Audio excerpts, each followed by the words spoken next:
When I was a kid, I often found myself experimenting with board games. I loved game nights with my family. It was some of the best moments of my life, was playing games with my family. Now, we played the standard games: Uno, Rummy Cube, Scrabble. Although I will say, I have officially been banned from Scrabble. I did cheat at that one. Spelling is not my strength. And someday I'll tell the full story. But as a kid, I loved these experiences, but I always wondered if I could make them better. Was there a way that I could improve that I could mess around and play with it? And this meant that a lot of times I was pulling pieces out of games to create my own versions, to alter things, to twist things. And it's got me a bit of a reputation amongst my family of being the guy who changes the rules. To my family, they thought I was doing it to cheat or to win. But truthfully, I was trying to experiment with that. And I still, at least in a mental capacity, do that today. Now, I don't have any ideas or dreams of grandeur that I'm going to create the next great board game.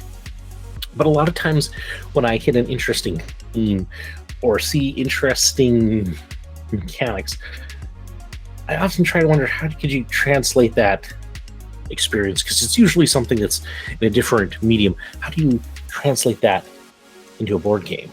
A lot of times right now it's been video games. I look at things like Stardew Valley and go, gosh, how could you do that? How could you make a board game out of that? And then they produced a wonderful one, and it was kind of cool to see what ideas they had and to be like, oh, they did that so well.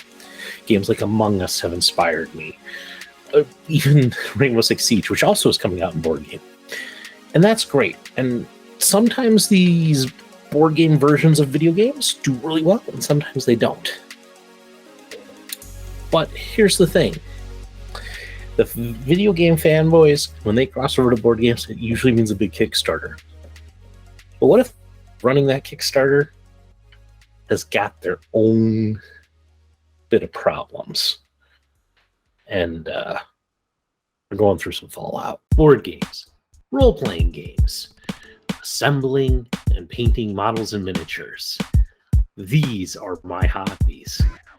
I'm Howard Blues, one half of the popular podcast Beer, Blues, and BS. And now join me as I rebuild my cave of one.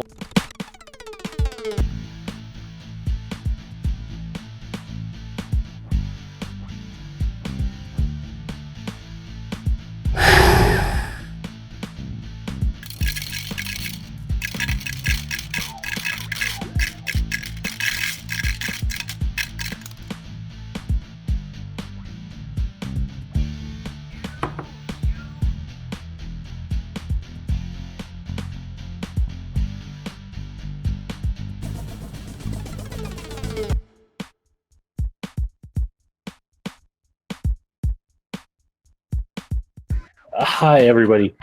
Howard Blues here. Welcome back to Howard's Cave of Wonder. And yes, I'm doing another one of these Kickstarter reviews. I know I've been gone for a while, but this one popped up. And because of my last Howard's Cave of Wonder, I thought that this one was an interesting one to touch on. In the last Howard's Cave of Wonder, we talked about CMON, Cool Mini or Not, and the controversy surrounding their Marvel Zombicide game when it came to shipping. And at the end of that one, I said that I probably would never back another CMON game again. It just bit of a bad taste in the old mouth. Bit of just a kind of falling out of the company. So here's the interesting thing, and I said with that I was pretty sure that there would be some fallout from the immense shipping rate hike that they did on that game. And if you want to know more about that, just do a search on YouTube. There are plenty of videos that talk about the whole CMON shipping fiasco and all of that. And some people went really well in depth in that and all that, and that's fine. That's fine.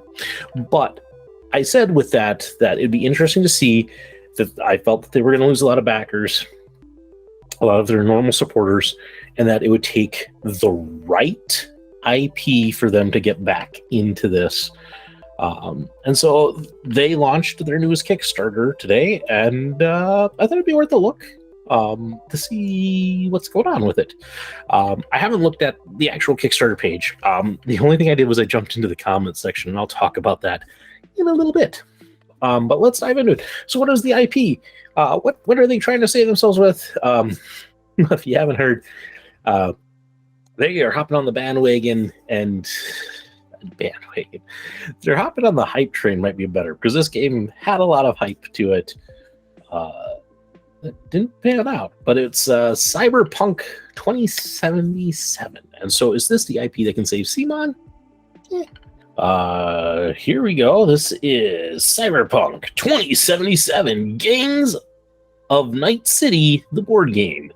Take control of ruthless gangs vying for dominance over the criminal underworld in the glittering hellhole that is Night City. Okay, interesting description. Now, I haven't played Cyberpunk 2077. I know very little of it. It kind of came out as I was hitting my kind of decline on the video games. What I do know is that it had a ton of hype for it. People were super excited about it. And then there was a lot of disappointment with it. So I know that much. So anyway, CMON has got involved in this. Now, here's the interesting thing. It's the day of the launch, and what you can see here just on the stats, I'm going to go bottom to top. You can, of course, look at the chart. But 14 days, it's only 2 weeks to get in on this. So far, they've gotten 2,478 backers. But here's the thing that's interesting to me. They only raised $179,000 on a $100,000 goal. And I say only because you look at things like Marvel Zombies, and that thing just blew up and millions of dollars. And this has barely made the goal. So already kind of a first sign that my theory that they're going to have some issues with this one. It's going to be interesting. So again, I know nothing. So let's take a look. This is their 51st Kickstarter. And okay, a story. So we got our usual box with some art, some miniatures. That I was looking on here. I heard rumored that Eric M. Lang was involved in it, and he's done some of my favorite games. But it's interesting because he hasn't been with with CMON for a while, so be interesting. But looks like a fairly sparse board. In that, looks like it's a city, like an aerial view with different kind of sectors or areas. Miniatures, nice. Let's see, 1 to 4 players, 14 and up, 90 to 120 minutes. Let's see what they say here. Cyberpunk 2077 Gangs of Night City. That is a horribly long title. Is a competitive game in which 1 to 4 players take on the role of ruthless gangs vying for control of the underground in the glittering hellhole that is Night City. Clash with other gangs in the meat or on the net as your enterprising band of toughs seek to gain dominance over the criminal underworld that rules the streets. Only the boldest will be remembered, and your street cred will pave the way to the top. Okay, so it's area control. Looks like an internet and street battles. Okay, could be interesting and cred. So how to play. Choose your story. Okay, so it looks like there's several different stories. Players' actions dictate how each story progresses down their unique branching paths. With evolving objectives, players need to constantly adapt to their strategies to come out on top. So then it looks like we have our different gangs, which I'm sure if you play the game, you know who these are. I don't, so meh. So interesting art with them. Each gang specializes in a specific group of skills. As leader, deploy your members strategically and lead them to victory. Activate your gang units. Use solos to initiate firefights and dominate districts. Use techies to build drones and scout for opportunities. Use net runners to uncover corporate secrets from deep within the net. Okay. Hey, look. It's Keanu Reeves. Man, Powers Give Wonders moving up in the world. Yep. Keanu Reeves appearance. I know he's in the game. It's just, yeah. Hire famous edge runners. Hire hard-hitting mercenaries to join your ranks. Turn the tide of battle. So already, the first kind of feel that I'm getting is that this is very similar to their other area control games, where there's kind of your different roles of units, and then, so I'm going to use, Blood Rage, just as a simple example. You have kind of your basic warriors, but then you have your shamans and you have your leaders. So kind of those basic things, kind of what I see with classes there. And then your edge runners are kind of like your monsters. This is just, again, my take on what I'm seeing so far, but it feels kind of like that. Earn street cred and live in infamy. No currency is worth more than reputation. Earn your street cred by any means necessary. That's the only way to win. So here's the thing. So this is the how to play. That's what they labeled this, right? How to play? How to play. Choose story.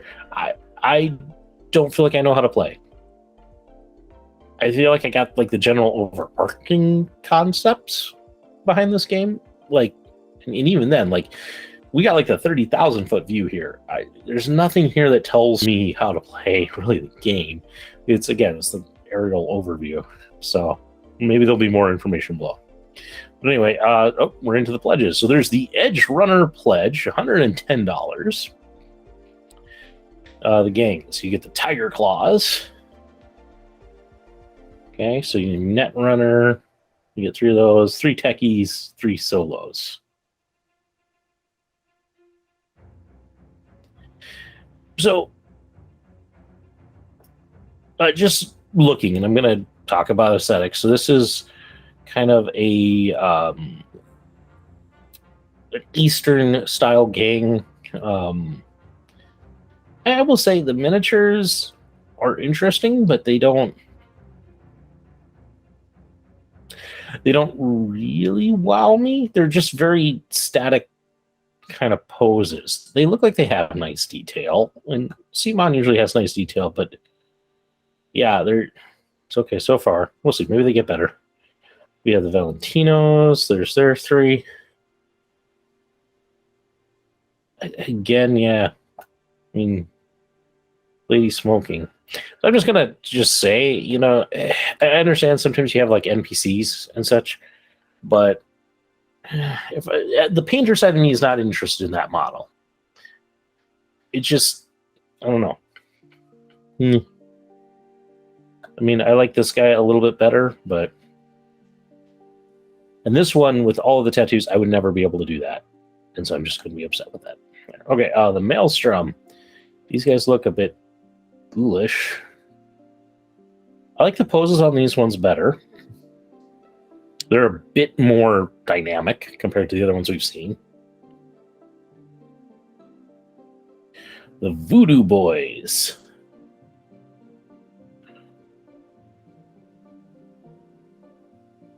Yeah. They're okay. What we got here? Johnny Silverhand. Jackie Wells. Okay. Yeah, a lot of these are very passive poses, which isn't real exciting or dynamic. Yeah, okay, they don't wow me.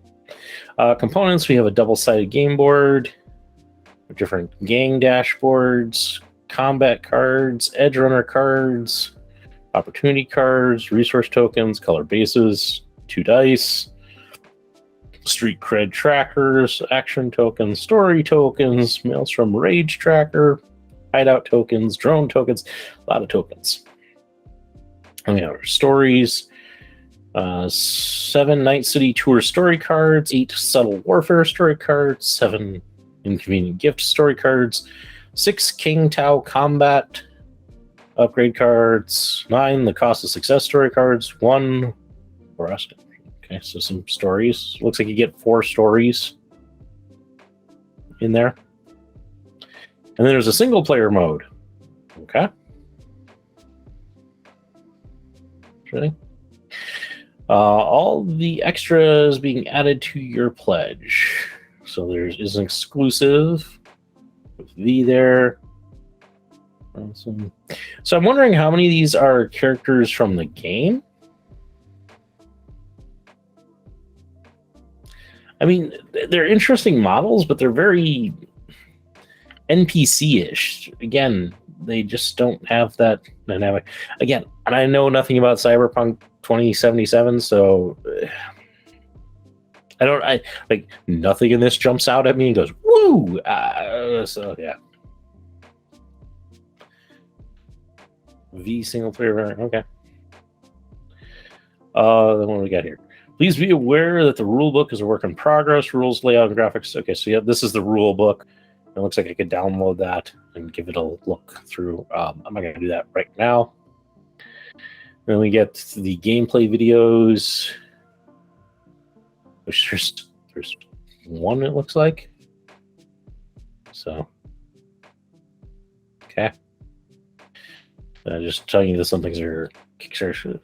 So stretch goals, single player modes. They've unlocked that. American Bronson. So you can also tell that things aren't probably going the way that they want, just because of how close together the stretch goals are. Let's see, there's steel on there. So your stretch goals are all, looks like Kickstarter exclusive. So if you don't back now, you don't get these.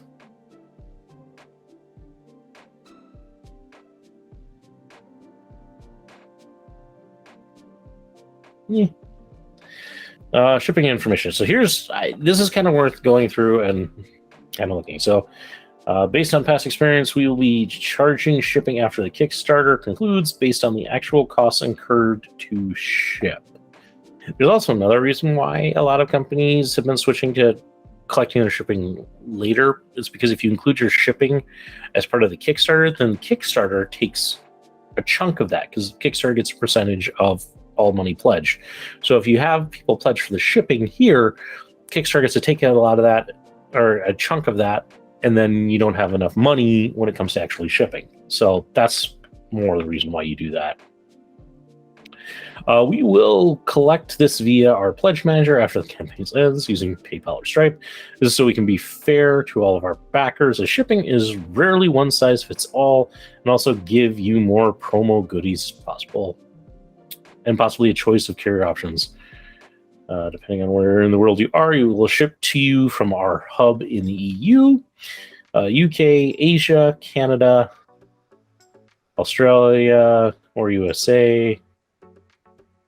The following is a list of expected shipping costs for the base pledge. Keep in mind that these ranges presented are for most regions, countries within each hub, and specific costs will be calculated in the pledge manager system according to your address. Also, please note that optional buys are not included, and costs will be raised based on what you choose. Note that in compliance with EU and UK laws, VAT will also be charged on the pledge manager. That was also some of the stuff they got issues with. At this time, we cannot estimate the cost, as these charges vary from country to country and are based on the price of our order, plus actual shipping costs, which can only be properly determined in the system. However, rest assured that the full VAT to be charged on each pledge will clearly be displayed in the pledge manager system before the final confirmation. Okay, yeah. So right now, most states in the US, $50 to $60 for the base game. That's more than half the cost of the game for a box that big. I know shipping has gotten to be a bit more pricey, but that seems almost a bit too much still. But yeah, I mean, some of these, well, look at that small. South Africa. But I mean, some of these, yeah, can be, especially if you're. So it looks like, yeah, mainland China, $15. That's the cheapest shipping. Like New Zealand, 85. Canada, mostly 72 to 86. So, yeah. So then there's that will be collected as a pledge manager. So, and then here's kind of they're expecting to have it done in, yeah, retailer pledges, their instant. So that's it. That's really all there is. Not a lot to look at, truthfully, with this. Yeah, they made up to 180 when we were talking. That's Cyberpunk 2077.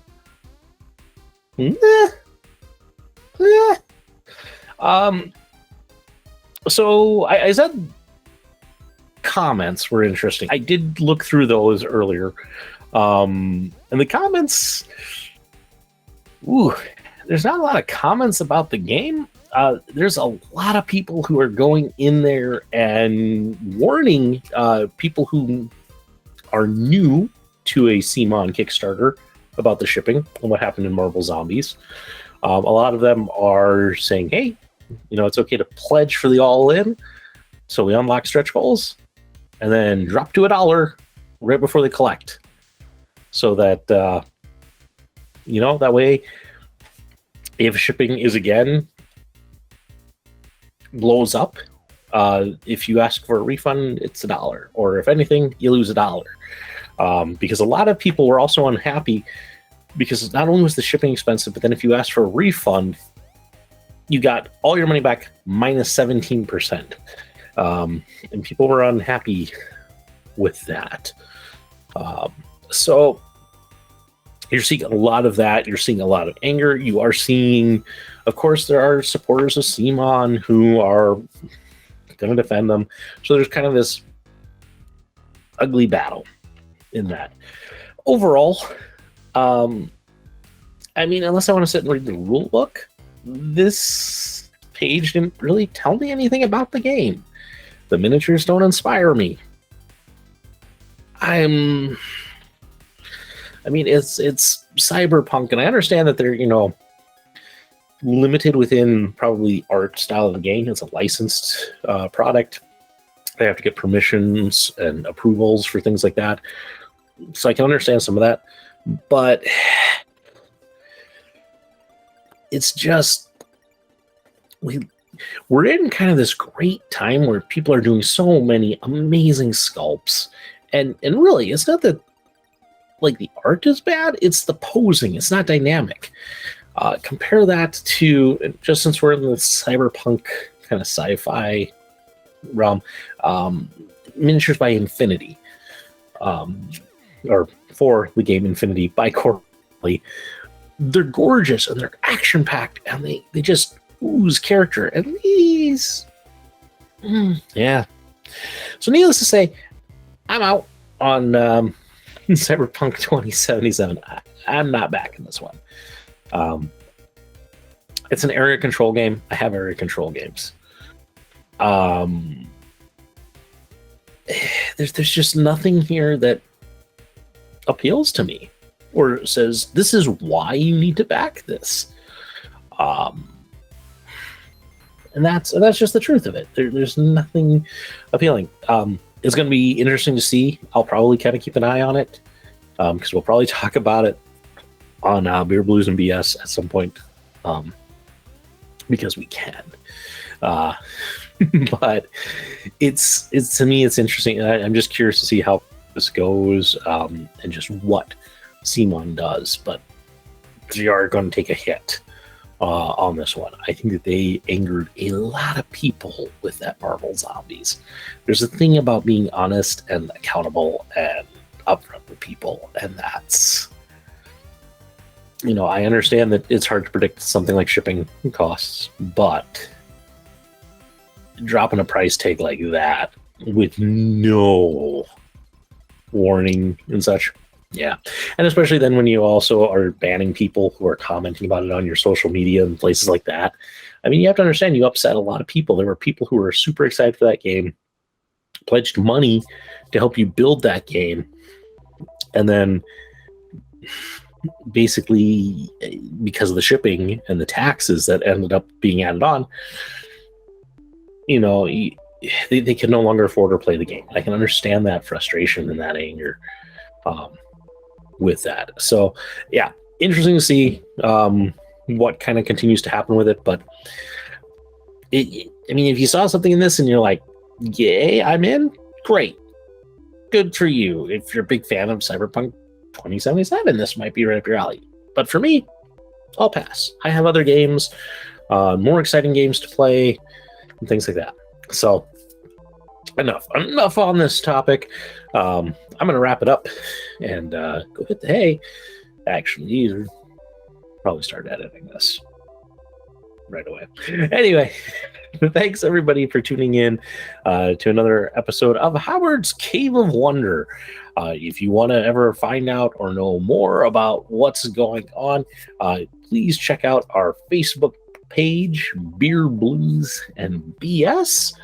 Just do a search on Facebook. You can find, join, see what's up with the show. I post other things on there from time to time. It's a great thing. Please check out the main show, Beer, Blues, and BS. It's a great podcast where I sit down with my good friend, Mark Kidder, and we talk about all the things that interest us that's been going on. There's a lot of banter. We do a great What's on Taps segment and such. And yeah, so please check us out there. You can find the audio version of the podcast on any podcasting service. Just search Beer, Blues, and BS. Or, hey, since you probably found this on YouTube because it's the only place I post this, hey, check out the podcast here. There's a wonderful video version. There's some fun edits from our editor, Future Howard, that usually puts in some Easter eggs and some other special things. So please go check that out. Give a like, give a subscribe, share the love, or as we're more likely to say, share the misery with others. And with all of that, thank you. Have a wonderful day, week, evening, whatever time it is that you're consuming this. And we'll catch you next time down here in the cave.